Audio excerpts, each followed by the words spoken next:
क्या आत्मा भी रोती है? यदि आत्मा अमर है, यदि उसे न आग जला सकती है, न पानी भिगो सकता है, तो फिर उसे दर्द किस बात का होता है? गरुड़ पुराण की परंपरागत व्याख्याओं में आत्मा की यात्रा, कर्म और मृत्यु के बाद के अनुभवों का वर्णन मिलता है।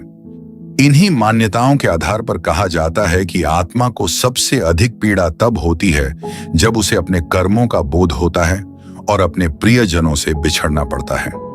आज की कहानी आपको एक ऐसी आत्मा की यात्रा पर ले जाएगी जहां खुशी कम थी, लेकिन पश्चाताप के आंसू बहुत थे।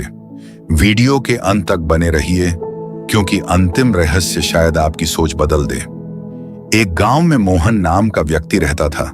वह मेहनती था, लेकिन अपने जीवन में उसने कई गलतियां भी की थीं।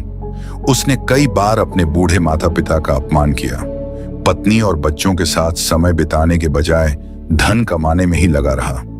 उसे लगता था समय तो बहुत है, बाद में सब ठीक कर लूंगा, लेकिन समय कभी किसी का इंतजार नहीं करता।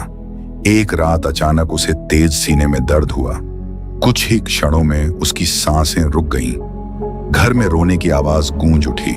मोहन ने अपनी आंखें खोली, लेकिन इस बार कुछ अलग था। वह अपने ही शरीर को सामने पड़ा देख रहा था। उसकी पत्नी रो रही थी, बच्चे उसके पैरों को पकड़कर बिलख रहे थे।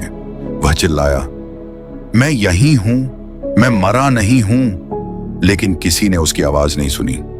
परंपरागत धार्मिक मान्यताओं में कहा जाता है कि आत्मा जब शरीर से अलग होती है तो उसे अपने प्रियजनों से अलग होने का गहरा दुख महसूस हो सकता है। मोहन पहली बार समझ पाया कि जिन लोगों को वह समय नहीं दे पाया, आज वही लोग उसके लिए रो रहे थे। उसकी आंखों से भी आंसू बह निकले, लेकिन अब कोई उन्हें देख नहीं सकता था। कथा के अनुसार मोहन की आत्मा को 3 क्षणों में सबसे अधिक पीड़ा हुई। पहला, जब उसने अपनी मां को उसके निर्जीव शरीर से लिपट कर रोते देखा। उसे याद आया कितनी बार उसने मां की बातों को अनसुना किया था। उसका मन पश्चाताप से भर गया। दूसरा, जब उसका छोटा बेटा बोला, काश पापा एक दिन और हमारे साथ रहते। यह सुनकर मोहन का हृदय जैसे टूट गया। उसे एहसास हुआ कि धन कमाने की दौड़ में उसने अपने परिवार के साथ बिताने वाले अनमोल पल खो दिए। तीसरा, जब उसे अपने जीवन के कर्म याद आने लगे।